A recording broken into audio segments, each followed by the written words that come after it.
जय हिंद दोस्तों, कैसे हो आप लोग। आशा करता हूँ आप लोग अच्छे होंगे और अपनी तैयारी में व्यस्त होंगे। जैसा कि आप स्क्रीन पर देख रहे हो, यह पेपर एसएससी जीडी का प्रीवियस ईयर का पेपर है। यानी जो आपकी पिछली भर्तियां एसएससी जीडी की निकली हुई थी, उसका यह पूरा आंसर की है। तो आज हम जीके जीएस के सेक्शन को या जीके जीएस के पार्ट को सॉल्व करने वाले हैं। ये साफ साफ आप देख सकते हो, part B general knowledge and general awareness. इसके अलावा भी कुछ प्रीवियस ईयर के पेपर जिसमें आपका जीके, रीजनिंग, मैथ और हिंदी शामिल है, मैं सॉल्व करवाया हूं। तो अगर आपने नहीं देखे हैं और देखना चाहते हैं तो वीडियो प्लेलिस्ट पर जाकर देख सकते हैं, ठीक है। और आपको सभी को पता है 20 फरवरी से आपका एग्ज़ाम है, ठीक है। तो अभी से तैयारी में लग जाइए और आपका प्रीवियस ईयर के पेपर आप स्पीड में चलेंगे। डेली के 2 प्रीवियस ईयर के पेपर आप मेरे चैनल पर देख सकते हो, ठीक है। तो यह रहा आपका पहला प्रश्न। भारत के संविधान का कौन सा अनुच्छेद अस्पृश्यता की अवधारणा को समाप्त करता है और किसी भी रूप में इसके व्यवहार को निषिद्ध करता है। यह वाला आपका अस्पृश्यता वाला प्रश्न कई बार पूछा गया है। तो किससे संबंधित है? तो दोस्तों यह आपका अनुच्छेद 17 से संबंधित है। किससे? अनुच्छेद 17 से संबंधित है। कई बार ये प्रश्न पूछा गया है, ठीक है। अगला देखो, अगला प्रश्न है आपका, निम्नलिखित में से कौन भारत के स्वतंत्रता आंदोलन के लाल बाल पाल में से एक थे? तो कौन थे इनमें से बताना है। तो वो हैं आपके लाला लाजपत राय। कौन थे? लाला लाजपत राय, ठीक है। इसमें आपका 3 व्यक्ति थे, जो कि आपका ऑप्शन में आपका लाला लाजपत राय सही हो गया। बाकी 2 व्यक्ति हैं, लाल से हो गया लाला लाजपत राय और बाल से हो गया बाल गंगाधर तिलक और पाल से हो गया रामचंद्र पाल, ठीक है। इन्हीं को आपका लाल बाल पाल के नाम से जाना जाता है। तो ऑप्शन 2 बिल्कुल सही होगा।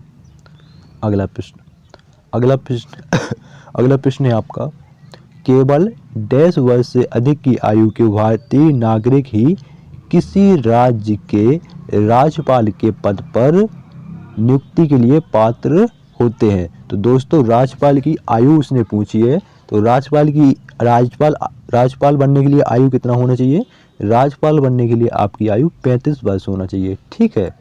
और प्रश्न देखो उसने कितना घुमा फिरा के पूछ लिया। सीधा नहीं पूछा कि राज्यपाल बनने के लिए आपकी मतलब आयु कितनी होनी चाहिए, व्यक्ति की आयु कितनी होनी चाहिए, ऐसा कुछ नहीं पूछा, घुमा फिरा के पूछा है। तो ऑप्शन 4 आपका 35 वर्ष होना चाहिए। राष्ट्रपति की भी 35 वर्ष ही होती है। अगला देखो, अगला प्रश्न है, विषम का चयन करें। मतलब 3 जो ऑप्शन है वो एक समान होंगे, एक अलग होगा, वही आपका विषम होगा। और देखो उसने संकेत भी दिया है, वस्त्र उद्योग। तो आप देखो कपास जो है वो भी आपका वस्त्र उद्योग है, रेशम भी है ये भी आपका वस्त्र उद्योग है, ऊन है ये भी आपका वस्त्र उद्योग है, ठीक है। या आपका किसी से संबंधित है? क्यों नहीं है किसी से संबंधित, बताइए। कपास, रेशम और ऊन, अगर किसी नहीं मानना तो बस तो मान सकते हैं। बाकी आपका जो विद्युत है ये आपका सबसे अलग है विषय में। ऑप्शन 3 आपका बिल्कुल सही होगा, विद्युत उद्योग। अगला प्रश्न, इसको थोड़ा छोटा कर लें, सही है। निम्नलिखित में से कौन सी भारत में मीठे पानी की झील नहीं है? तो कौन सी नहीं है? तो दोस्तों सांभर जो है यह आपका मीठे पानी की झील नहीं है। बाकी आपका लोकतक, बड़ा पानी, भीमताल, ये सभी आपके मीठे पानी की झीलें हैं। अगला देखिए, अगला प्रश्न है, निम्नलिखित में से किस उपकरण का उपयोग हवा या गैस की आर्द्रता को मापने के लिए किया जाता है? तो किसका उपयोग? तो दोस्तों सभी को पता होना चाहिए, हाई स्कूल में आप पढ़े होंगे आर्द्रता मापी। किसमें? आर्द्रता मापी। और आर्द्रता मापी वाला 9th में आपकी जो फिजिक्स में, 9th की फिजिक्स नहीं 9th की साइंस है, उसमें शायद ये है आर्द्रता मापी वाला, नहीं तो हाई स्कूल में तो क्लियर है। अगला देखो, हमारे तो 11 में भी था।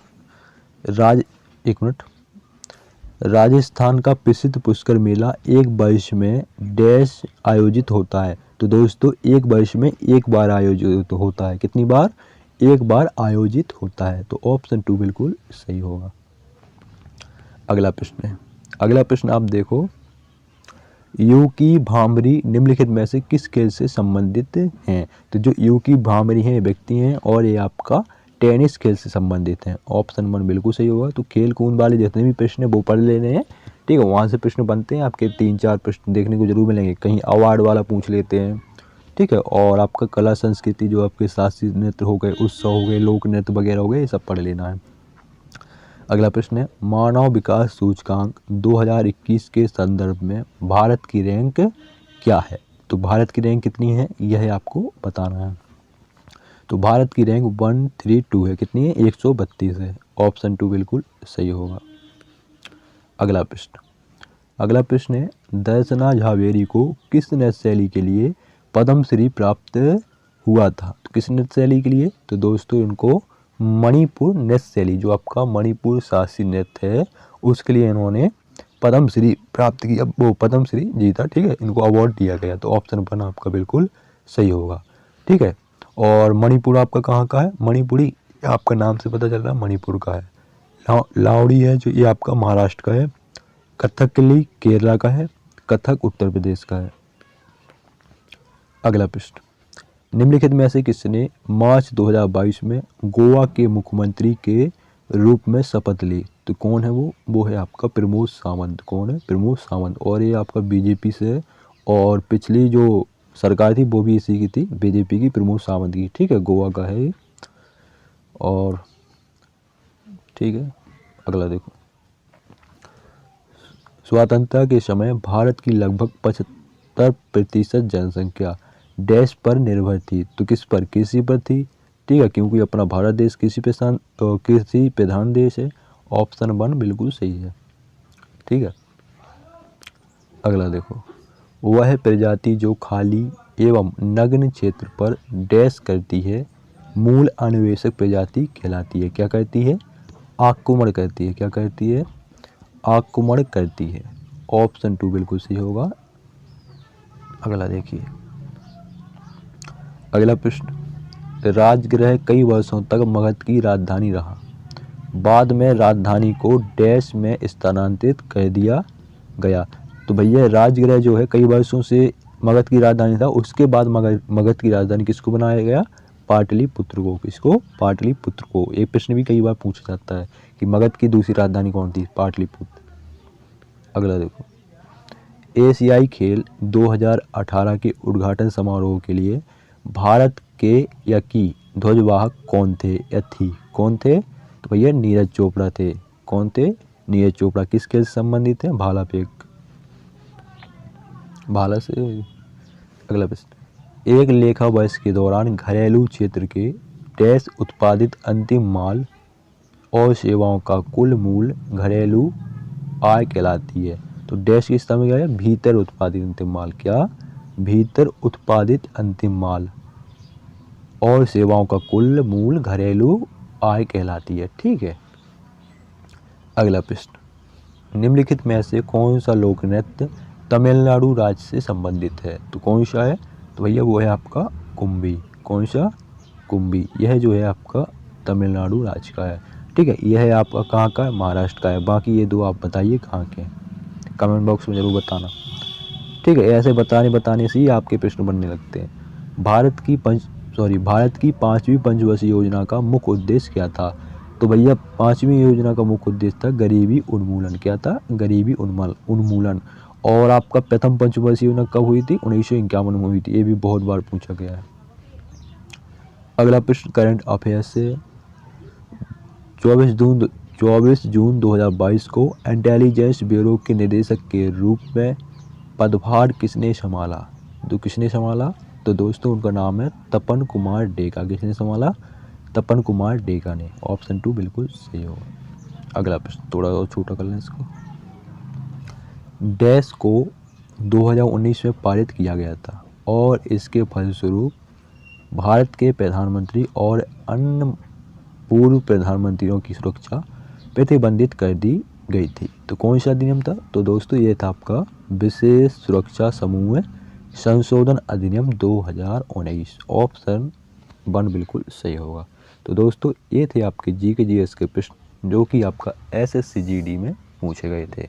ठीक है, वीडियो कैसा लगा कमेंट बॉक्स में ज़रूर बताएं, कहीं मिस्टेक वगैरह नज़र आई हो तो भी बताइएगा। इसके अलावा आपका जो वैकेंसी अभी फ़िलहाल में 26,124 यानी कितना है 124 कुछ 100 कुछ वैकेंसी है, तो आपका वैकेंसी निश्चित बढ़ेगा और आपको अपना तैयारी पे ध्यान दें। अगला सेक्शन यहाँ से आपका मैथ का स्टार्ट हो जाता है, मैथ का करना है, मैथ का करेंगे अब 2 प्रीवियस ईयर के पेपर ही निपटाना है। ठीक है, तो आपका मिलते किसी नेक्स्ट वीडियो में, तब तक के लिए जय हिंद जय भारत। मैथ की सही है प्रश्न, लेकिन मैथ में क्या है कि मैथ में आपका एक कैलकुलेशन थोड़ा ज़्यादा होता है, रीजनिंग में थोड़ा कम होता है, तो वो जल्दी आपका सॉल्व हो जाता है, लेकिन इसमें बहुत ज़्यादा, ये तो देखो छोटे छोटे हैं। ठीक है, इसमें थोड़ा कैलकुलेशन, तो ट्रेन ने क्या पूछा है, दोनों स्टेशन के बीच की दूरी, तो इसमें ज़्यादा कैलकुलेशन नहीं आएगी और इसमें भी ज़्यादा नहीं आएगी। ठीक है, अंकित में ज़्यादा नहीं आती, घुमा फिरा के पूछे तो भले ही आ जाए, लेकिन वैसे तो नहीं आती। ये देखो एक व्यापारी विक्रय मूल पूछा है, इसमें थोड़ा आएगी कैलकुलेशन, क्योंकि आपका ये पहले की लिखना पड़ेगा, बाद का ही लिखना पड़ेगा, फिर उसको सॉल्व भी करना पड़ेगा। ठीक है, ये आपका लाभ हानि वाला, औसत वाले यही प्रश्न देखने को मिलेंगे अधिकतर।